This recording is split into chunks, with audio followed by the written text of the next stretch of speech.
بسم اللہ الرحمن الرحیم۔ آج ہم فارسی کی دوسری کتاب کے 51ویں سبق کو پڑھیں گے۔ تو ہمارا آج کا سبق ہے انتخاب از ما لا بد منہ۔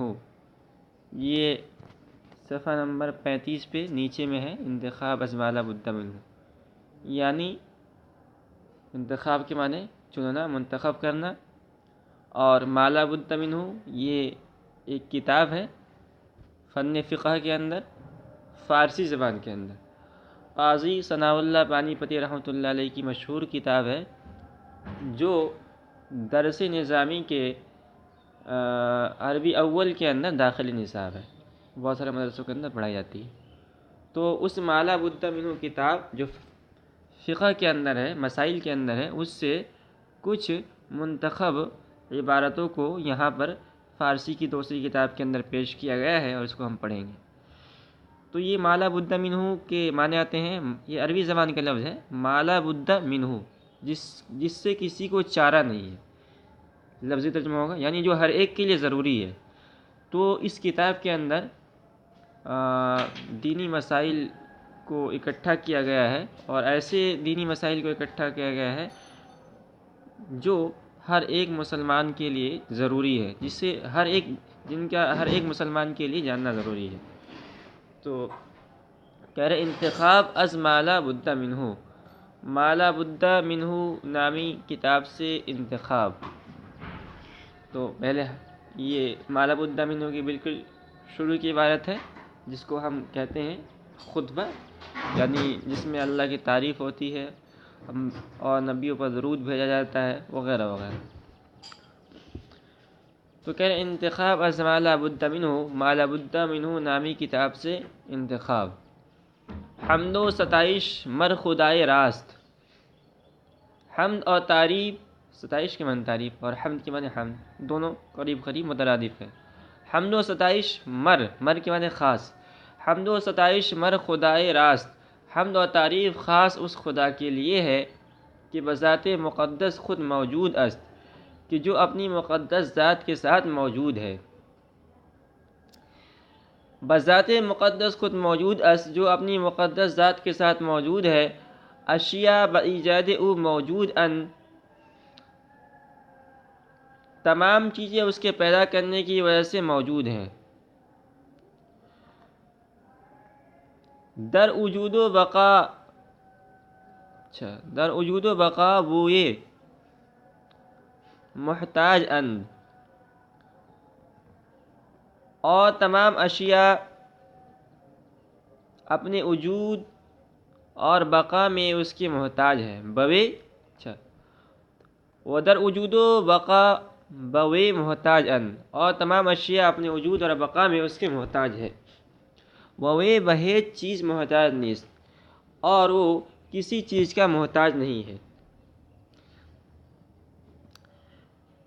یگانہ است ہم در ذات و ہم در صفات و ہم در افعال۔ یگانہ است وہ یکتا ہے، یعنی اس کا کوئی ثانی نہیں ہے، اکیلا ہے۔ یگانہ است وہ اکیلا ہے، یکتا ہے۔ ہم در ذات و ہم در صفات و ہم در افعال، اپنی ذات میں بھی، اپنے صفات میں بھی، اور اپنے افعال میں بھی۔ تو ہم کے معنی بھی کہتے ہیں، تو مطلب یہ ہے کہ اللہ تعالیٰ کی ذات میں، اللہ تعالیٰ کی صفات میں، اللہ تعالیٰ کے افعال میں کوئی شریک نہیں ہے۔ ہیچ کس را در ہیچ امر بوئے شرکت نیست۔ کہہ رہے ہیں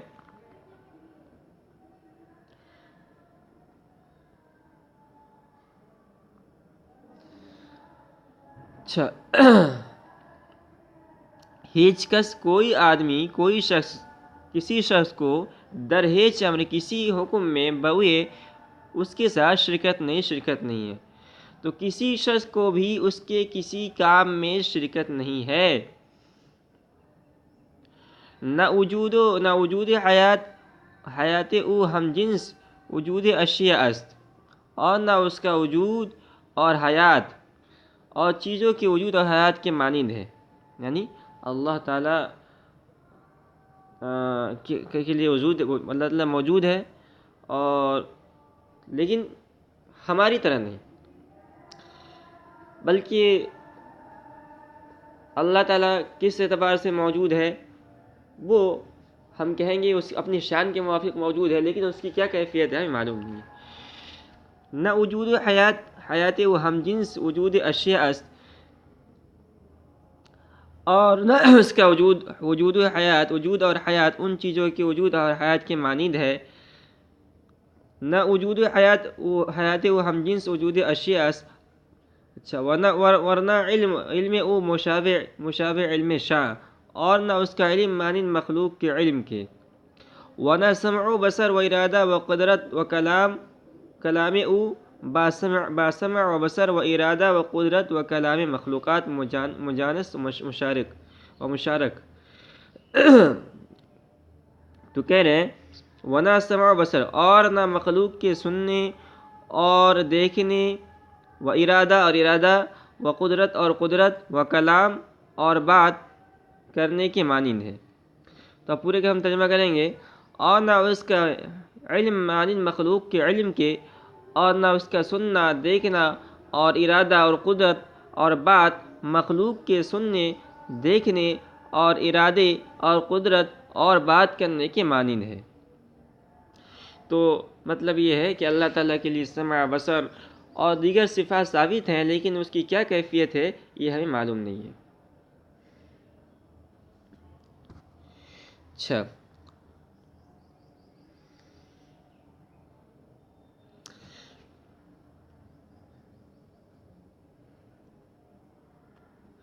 غیر از مشارکت اسمی ہیچ مجانست و مشارکت، حق تعالیٰ کی یہ صفات مخلوقات کی ان صفات کے ساتھ صرف نام کی یکسانیت و شرکت کے علاوہ اور کسی طرح کی یکسانیت و شرکت نہیں رکھتے۔ تو غیر از مشارکت اسمی ہیچ مجانست و مشارکت ندارت، اللہ تعالیٰ کے لیے صفات ہیں، یہ صفات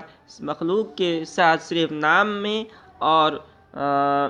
کیا کہتے ہیں، نام کے اندر مشارک ہیں، شرکت رکھتے ہیں، مماثل ہے، اس کے علاوہ اور کسی صفت کے اندر مماثل نہیں ہے۔ حق تعالیٰ از کفر و معصیت راضی نیست، کہہ رہے ہیں کہ اللہ تعالیٰ کفر و گناہوں سے خوش نہیں ہوتا، وبرعا عذاب مقرر فرمودہ، اور اس پر اللہ تعالیٰ نے ان عذاب مقرر فرمایا ہے۔ وہ استعت و ایمان راضی است، اور ایمان اور اطاعت اور فرما برداری سے راضی ہوتا ہے، خوش ہوتا ہے، اور بثواب برآں وعدہ فرمود، اور اس پر ثواب کا وعدہ فرمایا ہے۔ یہ ہم یعنی اللہ تعالیٰ کی تعریف یہاں یہ ختم ہوئی، اور اس کے بعد انبیاء پر درود ہے۔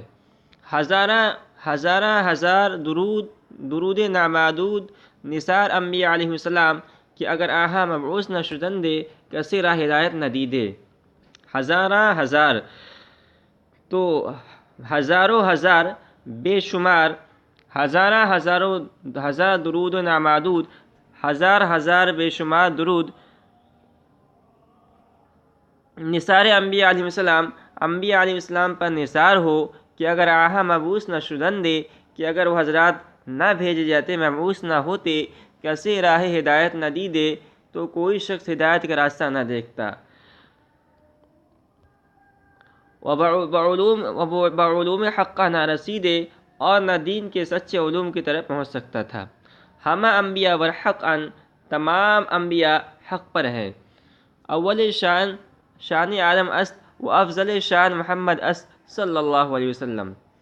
کہہ رہے ہیں ان میں سب سے پہلے آدم علیہ السلام ہے، اور سب سے افضل حضرت محمد مصطفیٰ صلی اللہ علیہ وسلم ہے، کہ خاتم النبیین است، کہ جو خاتم النبیین ہے، یعنی آپ کے بعد کوئی نبی نہیں آئے گا۔ و معراج وہ حق است، اور ان کا واقعہ معراج یہ سچ ہے۔ کتابہ آسمانی کہ بر انبیاء نازل شدہ، توریت و انجیل و زبور و قرآن مجید و صحیفہ ابراہیم علیہ السلام وغیرہ ہم حق است، کہہ رہے ہیں آسمانی کتابیں، کتابہ آسمانی کتابیں کہ بر انبیاء نازل شدہ، جو نبی پر نازل ہوئیں، کیا ہے؟ توریت و انجیل و زبور، یعنی اسی سے بدل ہے آسمانی کتابی سے، توریت و انجیل و زبور اور قرآن مجید و صحیفہ ابراہیم علیہ السلام، اور ابراہیم علیہ السلام وغیرہ کے صحیفے ہمہ حق اس سب کے سب برحق ہیں، اور ہمہ انبیاء و کتاب ہائے خدا ایمان باید آورد اور تمام نبیوں پر اور خدا کی کتابوں پر ایمان رکھنا چاہیے۔ تو یہ کیا کہتے ہیں، ہمارے ایمان کا ایک حصہ ہے، ہم جو پڑھتے ہیں مانے آمنت باللہ و ملائکتہ و کتبہ، ہم ایمان لائے اللہ پر، و ملائکتہ اس کے فرشتوں پر، و کتبہ اس کے تمام کتابوں پر اور تمام نبیوں پر۔ تو یہ ایمان کا حصہ ہے اور ہمیں ان سب پہ ایمان لانا چاہیے۔ اچھا، بندگان خاص الہی را در صفات واجبی شریک داشتن، خدا بندگان خاص الہی خدا کے خاص بندوں کی در صفات واجبی خدا کی واجبی صفاتوں میں شریک داشتن، شریک ٹھہرانا، یعنی جو اللہ تعالیٰ کی خاص صفات ہے، جیسے اللہ تعالیٰ سنتا ہے اور اللہ تعالیٰ لوگوں کی ضروریات کو یعنی حاجات کو پوری کرتا ہے، تو ایسے صفات میں اللہ کے خاص بندوں کو شریک جاننا۔ بندگان خاص الہی را اللہ تعالیٰ کے خاص بندوں کو در صفات واجبی اللہ تعالیٰ کے واجبی صفاتوں میں شریک داشتن، شریک جاننا، یا آہارا در عبادت شریک ساختن، یا اللہ کے خاص بندوں کو عبادت میں شریک ٹھہرانا، شریک بندگی میں شریک کرنا کفر ہے، چنانچہ دیگر کفار بانکار انبیاء علیہ السلام کافر شدند، چنانچہ جس طرح دوسرے کفار بانکار انبیاء کافر ہو گئے، ہم چنا نصارہ حضرت عیسیٰ علیہ السلام را پسر خدا و مشرکان عرب ملائکہ را دختران خدا می گفتن۔ اسی طرح نصارہ یعنی عیسائی، نصارہ حضرت عیسیٰ علیہ السلام را، اسی طرح عیسائی حضرت عیسیٰ علیہ السلام کو پسر خدا کا بیٹا کہہ کر، اور مشرکان عرب اور عرب کے مشرکین ملائکہ را فرشتوں کو دختران خدا کی بیٹیاں کہہ کر، وہ علم غیب بآہاں اور ان کے علم غیب جاننے پر مسلم داشتن، یقین رکھ کر کافر شدن، کافر ہو گئے۔ مطلب یہ ہے کہ جس طرح انبیاء نبی جب آتے تھے تو نبی کے آنے کے بعد کچھ لوگ جو ہے ایمان لاتے تھے اور کچھ لوگ جو ان کا انکار کرتے تھے وہ کافر ہو جاتے تھے۔ تو کہہ رہے ہیں کہ اسی طرح یہ کیا کہتے ہیں، اللہ تعالیٰ کے صفات میں واجبی صفات کے اندر اللہ کے خاص بندوں کو شریک ٹھہرانا یا ان کی عبادت کرنا، یہ بھی کفر کا سبب ہے، کفر کا موجب ہے۔ جس طرح نصارہ لوگ حضرت عیسیٰ علیہ السلام کو اللہ کا بیٹا مان کر کافر ہو گئے، مشرکان عرب خدا کے لیے بیٹیاں ثابت کہہ کر خدا کے فرشتوں کو بیٹیاں کہہ کر کافر ہو گئے، اسی طرح کوئی اگر اللہ کے خاص صفات کے اندر واجب صفات کے اندر کسی کو شریک ٹھہراتا ہے تو وہ اسلام کے دائرے سے خارج ہو جائے گا۔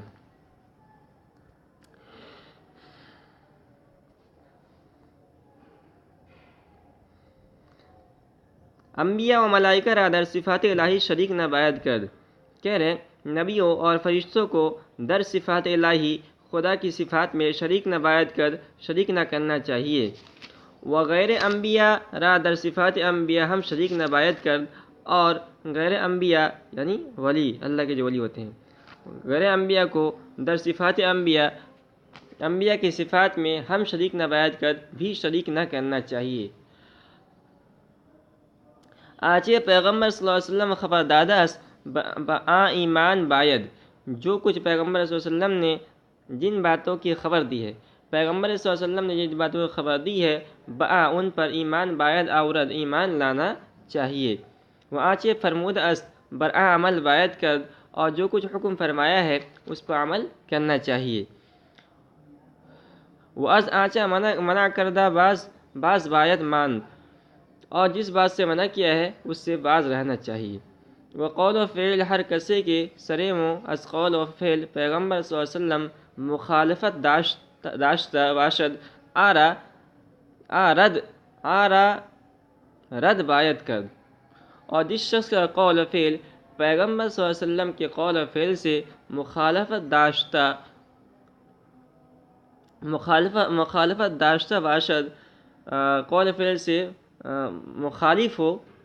پیغمبر صلی اللہ علیہ وسلم کے قول و فعل کے مخالف ہو، یا موافق نہ ہو آرا رد باید کر تو اس کو ترک کر دینا چاہیے۔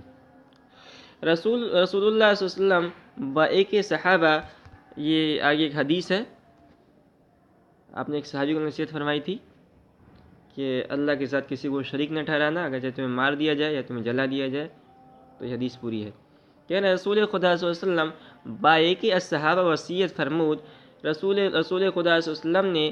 ایک صحابی کو وصیت فرمائی کہ شرک بخدا نہ کنی، کہ اللہ کے ساتھ کسی کو شریک نہ ٹھہرانا، اللہ تعالیٰ کے ساتھ شرک نہ کرنا چاہیے، اگرچہ کشتہ شوی، اگرچہ تو مارا جائے، و سوختہ شوی، یا جلا دیا جائے، و نافرمانی والدین مکن، اور ماں باپ کی نافرمانی نہ کرنا چاہیے، اگرچہ امر کنن کہ ازن و فرزن و مال خود بدر شو، اگرچہ والدین حکم کریں کہ تو اپنی بیوی، بچوں اور مال سے الگ ہو جا، تو یہ والدین کی نافرمانی نہیں کرنی چاہیے۔ وہ نماز فرض عمدن ترک مکن، اور فرض نماز قصدن ترک نہ کر، ہر کی نماز فرض عمدن ترک کند، جو کوئی فرض نماز قصدن چھوڑ دیتا ہے، ذمہ خدا از وی وری است، تو اللہ تعالیٰ اس کے ذمے سے وری ہو جاتا ہے۔ ازاں سرور علیہ السلام روایت کردہ ان، ہمارے نبی صلی اللہ علیہ وسلم سے روایت کی ہے، یعنی کی گئی ہے، یہ روایت ہے، ازاں سرور علیہ السلام روایت کردہ ان کے، ہمارے نبی علیہ السلام سے روایت کی گئی ہے کہ ہر کے بر نماز فرض محافظت کند، کہ جو کوئی فرض نماز کی حفاظت کرے گا، اورا نور و حجت و نجات باشد، تو وہ فرض نماز قیامت کے دن نور، حجت اور نجات ہوگی، وہ فرض نماز اس آدمی کے لیے قیامت کے دن نور و حجت و نجات باشد، نور اور حجت اور نجات کا باعث ہوگی۔ وہ ہر کی محافظت نہ کند، نہ اورا نور باشد و نہ برہان و نہ نجات، اور جو محافظت نہ کرے گا، یعنی فرض نماز کی حفاظت نہیں کرے گا، تو وہ قیامت کے دن نہ اس کے لیے نور ہوگا، نہ اس کے لیے کوئی دلیل ہوگی، اور نہ اس کی نجات ہوگی۔